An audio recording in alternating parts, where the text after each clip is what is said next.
It was a massacre of the minorities, and helpfully, you may think, the mass murderers filmed themselves whilst doing it.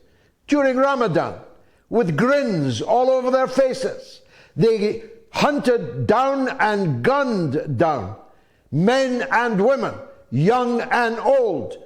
The only common characteristic, all unarmed. Such tough guys, these head-chopping, heart-eating, fanatic Islamist extremists are.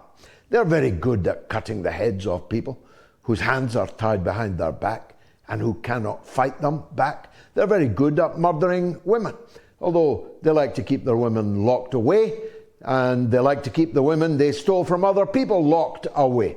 Yazidi women, for example. They are big on women's modesty, but that doesn't stretch to not murdering them in their homes. Helpfully, you may think, they've filmed themselves doing it. Therefore, the culpability cannot be shared. The culpability cannot be obscured. They had their patches, ISIS and Al-Qaeda patches, on their arms. They were chanting obscenely the name of God whilst they murdered people in cold blood, many hundreds of them, maybe thousands of them. And yet, this massacre of the minorities in Syria over the last few days is virtually unreported on Western media, particularly in those countries that did the most to put these maniacs into power, to usher the black flags of ISIS and Al-Qaeda into Damascus. Their media, so tightly controlled, they're not even reporting a massacre of Christian people, of Alawi people, of Shia and Druze people by their clients, by their agents, by the people they armed and funded. David Lammy gave £50 million to these people just last week. The British Foreign Secretary gave £50 million of your money. Do you know what for? To help them build an inclusive government. Inclusive government.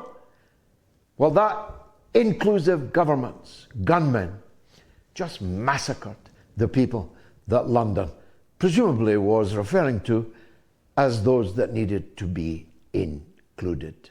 The United States is the only country in the Western world that has roundly condemned the massacre and has attributed to the people who took the videos. You hear what I'm saying? They took the videos. The United States presidency attributed it to the Islamist fanatics of HTS, the rebrand of Al-Qaeda in Syria, and their ISIS allies. The European Union, on the other hand, did not mention the people who took the videos and blamed the minorities for getting themselves massacred. It was community noted on Twitter within half an hour, but it still stands extant as the European Union's position on the massacre of hundreds, if not thousands, of people. The legendary white helmets are already in, cleaning up. I've got a picture on my phone of the white helmets picking up the corpses, dumping them in skips to take them away, just in case there's any international observer remotely interested in finding out what happened. But of course, so far, there are none. The European Union backed HTS and the mass murderers.